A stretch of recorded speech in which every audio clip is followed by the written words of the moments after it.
Hey there, it's Steve from Serious Keto, and in this video we are going to cure and smoke some bacon. One of the first videos that I made for Serious Keto was making bacon from scratch. I wasn't really happy with that video though. Had kind of a crummy camera at the time, I didn't feel the editing was especially tight, and I also think I got confused between nitrites and nitrates, so I wanted to make sure that I did a proper bacon video. If you want to check out that earlier video, I will link to it right up here.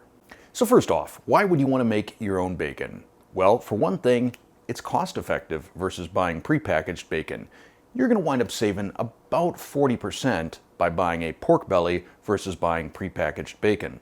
Also, when you make your own, you have more control over the ingredients and thus the flavor. So you can make a sweet bacon, you can make a savory bacon, you can make a garlic bacon, you can make a pepper bacon. Also, your choice of wood chips when you go to smoke your pork belly is going to influence the flavor. You also have the pride of making it yourself, which is always kind of a fun thing to do. You make some bacon and you taste it and you say, wow, I made this. This is great. And it does, I think, taste a lot better than store-bought bacon. In terms of nitrites versus nitrates, I wanted to make sure that I got that down pat for this video. Nitrites is what we're using. We're using pink curing salt number 1, which is a combination of salt and sodium nitrite. Sodium nitrite is a good thing. This is an antibacterial agent, so it kills off bacteria or prevents them from forming. It's also the thing that gives your bacon that sort of beautiful pink color. If you didn't use it, it would be about the color of a pork chop.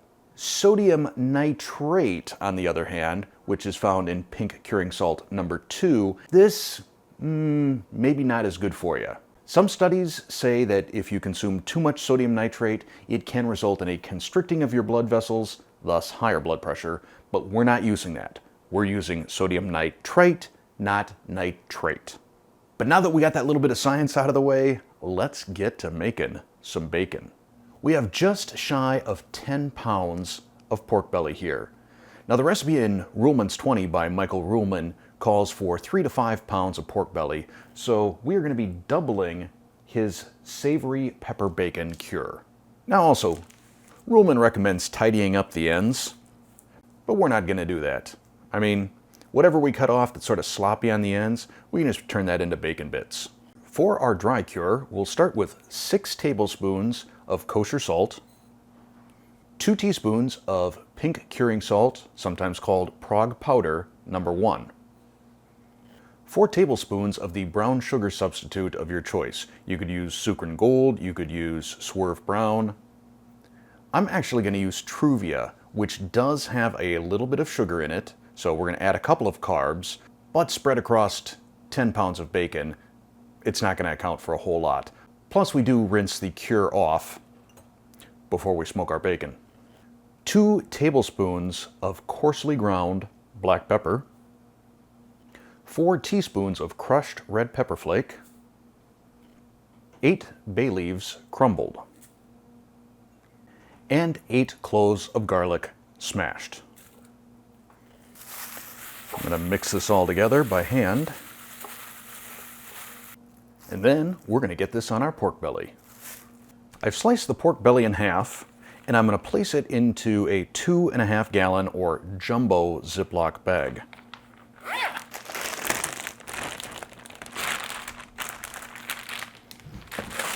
I put it into the bag before I put the cure on. I just find that that is way less messy, and you wind up not losing any of your cure.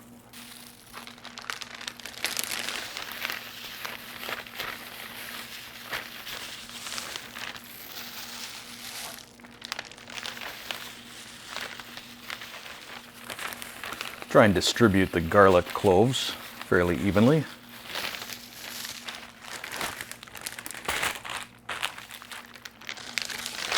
And we'll get the other side.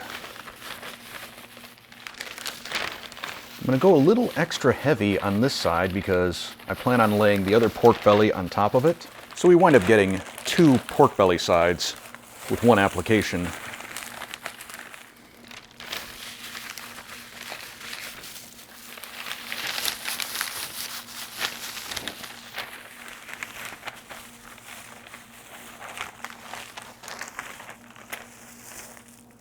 All right, I'm feeling pretty good about how this is coated. Squeeze out as much air as you can. Also make sure that you don't have any seasoning on the zipper because that can prevent it from sealing. Yeah, see, that's what's going on right now. Then I like to double bag just because this starts to form its own sort of curing juices, and you do not want this leaking out in the bottom of your fridge.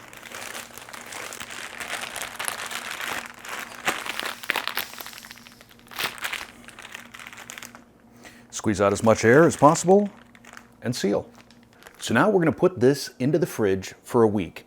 Every other day, we're going to flip it over just to make sure that the cure is well distributed, and if need be, give it a little massage, especially to get those chunks of garlic moving around. Our pork belly has been curing for 1 week. It is nice and firm, which is a good sign. You can also see that some of the curing juices leaked out of that first bag, so definitely a good thing we double bagged. So now we're going to take this to the sink, rinse it off, pat it dry, and let it sit for a couple of hours. Now you don't need to get it 100% rinsed off. We're mainly trying to get most of the salt off so that the bacon isn't too salty. And any big chunks of bay leaf. But it's perfectly okay to leave some pepper on there. And then I'm going to move both of these onto a cookie sheet. Now we'll pat our pork belly dry. I've also got the pork belly sitting on a wire rack so that they can get air dried from the underside as well. There are two schools of thought on how long or if you even need to dry your pork belly before you smoke it. There are some people that think you should let the pork belly sit and dry for at least 4 hours, if not overnight, so that it forms an exterior sort of skin that's sort of tacky. It's called the pellicle, and it's supposed to allow smoke to adhere better. There's another school of thought that says if your pork belly is moist, smoke is just going to adhere to it better anyway. I don't have an especially strong opinion on this, but I do know that when I let it sit and dry, that I get a far more beautiful golden looking fat cap, and that's good enough for me. So I'm going to let this pork sit for 4 hours, and then we're going to throw it in the smoker. Our bacon has been drying for 4 hours, and that pellicle I talked about has formed. We have a nice little skin on top.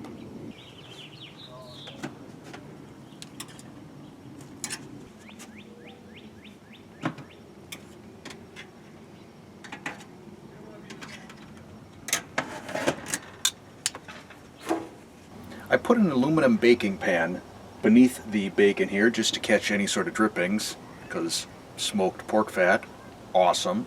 And then I'm going to stick a probe thermometer into one of the thicker parts of one of my slabs.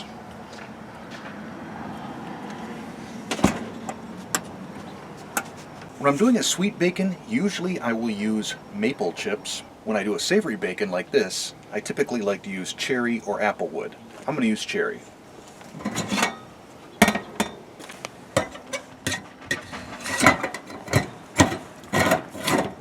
Now we're going to let this smoke at 200 degrees Fahrenheit until we hit an internal temperature of 150 degrees. We are at 150. Get ready for this.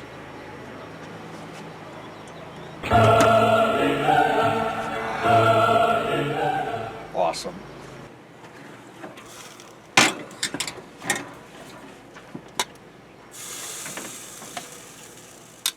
I've let our bacon chill overnight, so it should be nice and firm and easy to slice. So let's get to slicing it. Now you'll notice on my pork belly, on one side of each piece, I've got sort of this gnarly looking end. That's okay, because that's going to be the end that I push from on my deli slicer. If you plan on slicing these by hand, you can go ahead and tidy them up right away. For my deli slicer, I usually go for a setting of 5. It's not super thick, so that you're creating bacon jerky, but it's also not all thin and flimsy.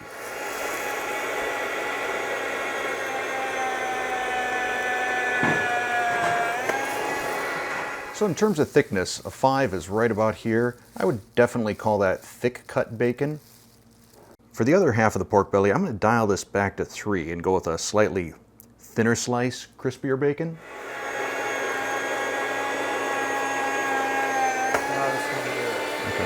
So as you can see, at a thickness of 3, this is pretty much your standard store-bought bacon width. This should crisp up really nice. So when all is said and done, we wound up with about 3.5 pounds of thick-cut bacon, about 3.5 pounds of thin-cut bacon, about 3/4 of a pound of thinner 1/2 and 3/4 slices, and about 1.5 pounds of scrap off the ends that I'm going to turn into pig candy in another video. So stay tuned. Oh yeah, I also made up a couple slices to try. So we'll start with the thin.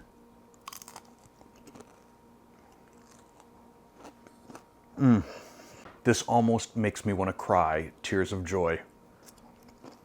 Eating this bacon versus store bacon, it's like the equivalent of eating an heirloom tomato that just came right out of your garden versus a store-bought. This is just unbelievable bacon. Let's try the thick cut.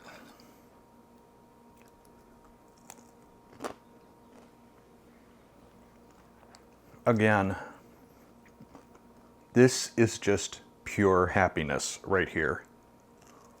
As God is my witness, this is the best bacon I have ever tasted. So if you're wondering if it's worth making bacon at home, you better believe it. So if you enjoyed this video, hit that like button.